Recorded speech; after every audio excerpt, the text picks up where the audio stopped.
Ditong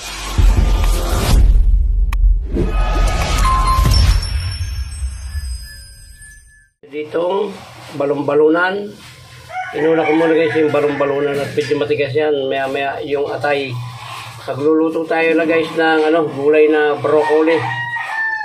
Sama natin itong atay para mahiwa na natin yan or magayat-gayat natin. Pakukulang na natin bagya. Natin at gagayatin natin yung isang maliliit bago natin ikisaya na itong paraywan ka guys.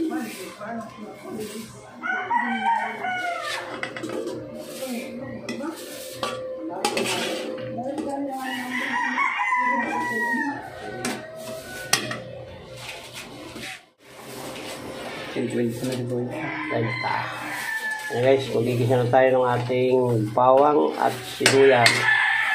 Kasi walang kagalit-galit ng apoy. Pamainit.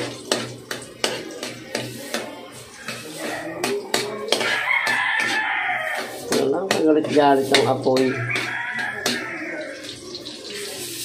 Malamya itong gasol namin guys. Ayan o. Yan ang sahog natin guys. Saka itong ginayat kong atay at balon-balunan ng manok.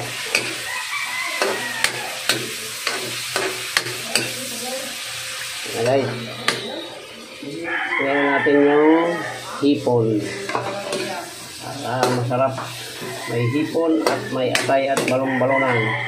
Kaya hayaan muna natin yan medyo mag-isa at pumula yung hipon bago natin lalagyan ng mga sahog at kaunting sabaw. Yung hasbay ko dyan guys, yun din dati yung sabaw kanina nung nilaga ko yung yung atay balunan. Po, lalagyan natin ng toyo. Ang gagawin natin pampalat, toyo.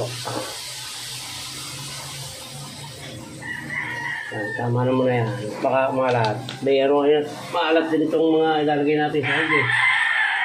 Lagyan natin guys ng oyster sauce pataklan. Yan. Tapos, siyempre paminta. At ginisa mix. Siyempre, ang Ajinomoto. Yan guys. Kaya lang natin siyang kumulong ng kumulo bago natin ilagay yung gulay. Bago na natin siya ng yung sabaw niya kanina nung pinakulo ko. Pero hindi natin siya ilalahat. Tama na yan. At pagkulo nito ay ilalagay natin yung ating broccoli. Yan ang ulam natin sa hapunan guys. Broccoli gulay naman tayo. Iyon o. Lalagay natin guys yung broccoli. Parang alahas to guys. Yung kakaunti-kaunting ito, yung 200 ito. Pakamahal ng gulay dito sa Sorsogon. Yan. Tatakpan natin ng sandaling oras yan guys para abutin yung ibabaw. At mamaya natin hahaluin.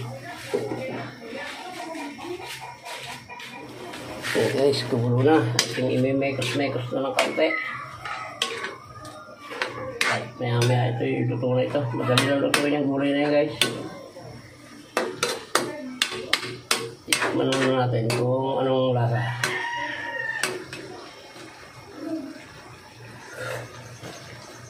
Yun, sakto lang. Sarap guys. Ito ang hapunan natin ngayon. Gulay na broccoli with matching atay balunan at hipon.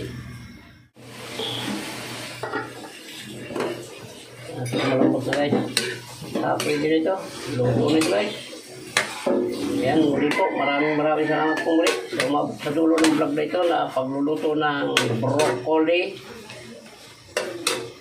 at atay at balunan sa kaunting hipon. So ayan, maraming salamat po. Hanggang dito lang po yung vlog natin. Mabuhay po kayo at mabuhay tayo lahat. Bye-bye na po. I love you all.